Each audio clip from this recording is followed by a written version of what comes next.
आपल्या दिंडीचं नाव काय आणि आपली दिंडी कुठून आता पंढरपूरला निघाली?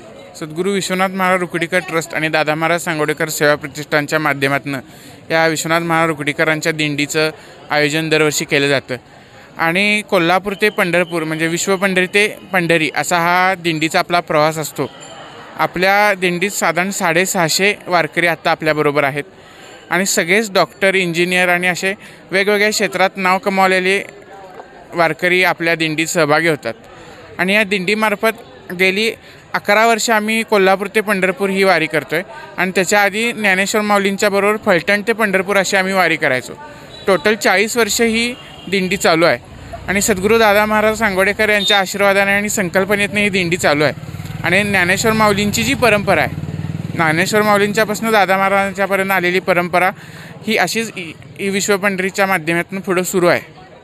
आपल्या दिंडीच्या माध्यमातून आयुर्वेदिक कॅम्प गावगाव चालवले जातात दिंडीसोबत, तर ते कशा पद्धतीने चालवले जातात? विश्ववती आयुर्वेदिक हॉस्पिटल हे जे आमचं ट्रस्टचं हॉस्पिटल आहे त्यामार्फत हे आयुर्वेदिक शिबिराचं आपण आयोजन करत असतो।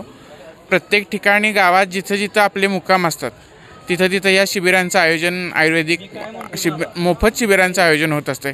त्याच्यात छोटे मोठे जे पंचकर्म आपण म्हणतो जे ऑन स्पॉट करता येतील अशा पद्धतीचे पंचकर्मसुद्धा आपण तिथं करतो आणि काल या शिबिराची सांगता आमची झाली। या वारीच्या काळात जवळजवळ 3000 लोकांनी या सेवेचा आपल्याला लाभ घेतलेला आहे। त्याचबरोबर ट्रस्टच्या माध्यमातून हरित वारी हरित विश्व ही संकल्पना आपण राबवतो, म्हणजे जिथं जिथं आपले मुक्काम असतात किंवा चहाचा मुक्काम असेल, जेवणाचा मुक्काम असेल, तिथं आपण प्रत्येक ठिकाणी वृक्षारोपण करतो आणि त्या झाडाचं वर्षभर संगोपन करण्याची जबाबदारी तिथल्या लोकांच्याकडे देतो आणि पुढच्या वर्षी परत वृक्षारोपण वेगवेगळ्या ठिकाणी करत आपली ही दिंडी पंढरपूरकडे मार्गस्थ होत असते। महाराष्ट्रात आता पंढरपूरला आषाढी वारीनिमित्त अनेक दिंड्या जातात, पण आपल्या दिंडीचं सर्वात महत्त्वाचं वैशिष्ट्य काय?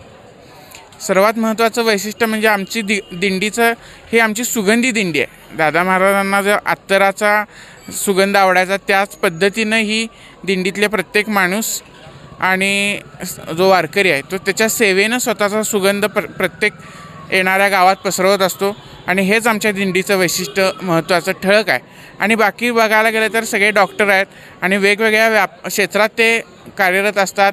मोठं नाव कमावलेले सुद्धा आपल्या ह्याच्यात डॉक्टर आहेत आणि ते सगळं सोडून हे 8-10 दिवस ही पांडुरंगाच्या भेटीसाठी हे सगळं विसरून देहभान हरपून आपलं तन मन धन सगळं महाराजांच्या चरणी अर्पण करून ही वारी करत असतात।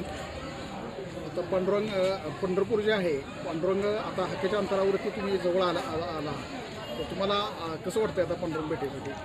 पांडुरंग भेटीचा आनंद नक्कीच आहे, पण वारी संपल्याचं दुःख एका ठिकाणी जास्त आमच्या वारकऱ्यांच्या मनात आहे की आता उद्यापासून हे चालणं नसणार, हा जेवणाचा मुक्काम नसणार, ज्ञानोबा तुकारामचा गजर नसणार, मनात असणार प्रत्येकाच्या, पण जे रोजचं रुटीन होतं त्याला कुठेतरी आता उद्यापासून इथं थांबणार आणि पांडुरंगाच्या भेटीचा सुद्धा आनंद आज संध्याकाळी बरेच जण चंद्रभागेच्या नदीत स्नान करतील किंवा कळस दर्शन घेतील, काही पांडुरंगाचं दर्शन घेतील। प्रत्येकाचा आनंद आहे पण वारी संपल्याचं दुःख, अशा दोन्ही द्विधा मनस्थिती आता प्रत्येकाची इथं आहे। डॉक्टर सुमित रघुनाथ साळुंखे, मी प्रॉपर भिलवडी या ठिकाणी आयुर्वेदाची प्रॅक्टिस करतो। मी सांगली जिल्ह्यातून आलेलो आहोत दिंडीसाठी। आता तुम्ही दिंडीला निघालाय, किती दिवसचा प्रवास आहे हा? जवळजवळ 26 जूनला आमच्या दिंडीचं प्रस्थान सुरू झालं। आता उद्या आम्ही पंढरपूरमध्ये पोहोचतोय। विश्वपंढरी काय नेमकी संकल्पना आहे? हां, श्री विश्वपंढरीचा आमचा मेन उद्देश हाच आहे की या वारीचा स्वच्छता, सुगंध आणि साधना। आम्ही या वारी मार्गावरती स्वच्छतेबद्दलही बाकीच्या दिंड्यांना आमची दिंडी पाहिल्यानंतर कळतं की आमच्या दिंडीमध्ये किती स्वच्छता आहे आणि आमचा जो सद्गुरू आहेत परमपूज्य अनंतनाथ महाराज सांगोडेकर यांना मोगरा खूप आवडतो। त्यामुळं आमच्या दिंडीमध्ये श्री सद्गुरू विश्वनाथ महाराजांच्या पादुकांनाही मोगऱ्याची फुलं अर्पण केली जातात। त्याबरोबर अत्तरही लावलं जातं। त्यामुळं हा सुगंध पूर्ण हा वारी मार्गावरती पसरतो आणि त्याचबरोबर साधना ही श्वासाची साधना आहे। या साधनेमुळं आपल्या प्रत्येक जीवाचं कल्याण होतं। असं स्वच्छता, सुगंध आणि साधना हा आमच्या मेन विश्वपंढरीचा मोटो आहे। त्याच्यामध्ये महिला देखील आहेत. आज 7-8 दिवस झाले ते प्रवास करते. दादा, तुम्ही म्हणजे हे सगळं नियोजन कसं करताय? वारीचं नियोजन करत असताना गेली 12 वर्षापासून आम्ही विश्वपंढरी कोल्हापूर ते पंढरपूर हा मार्ग निवडला. पूर्वी आमची हीच पालखी होती, ती माऊलींच्या दिंडीबरोबर असायची. म्हणजे जवळजवळ गेली 30 वर्षापासून ही आमची आरोग्य दिंडी सुरू आहे. याच्यामध्ये महिला साधक ही निम्म्यापेक्षा अधिक असतात. जवळजवळ 500 ते 600 आयुर्वेदिक डॉक्टर्स या दिंडीमध्ये सहभागी होतात.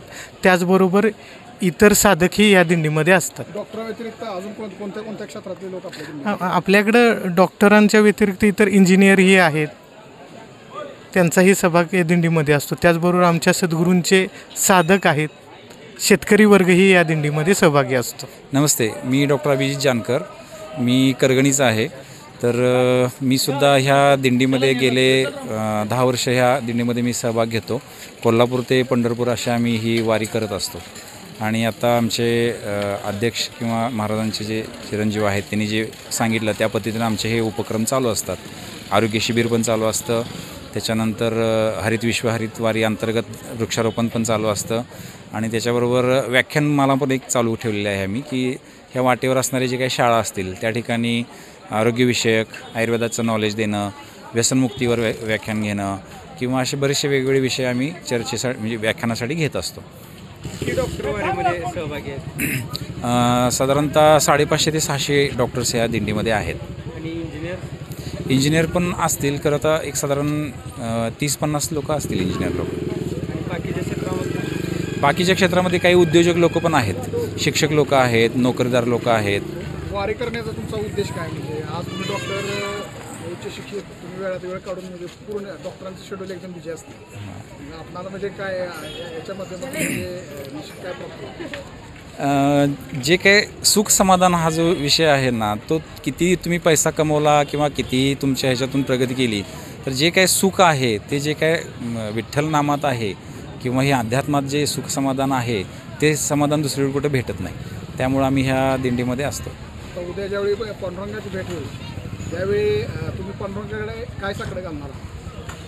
आता काय सर्वांना सुख समृद्धी लाभो ह्याच्याशिवाय म्हणजे आम्हाला तरच मिळोच, खरं सर्वांना सुख समृद्धी लागो.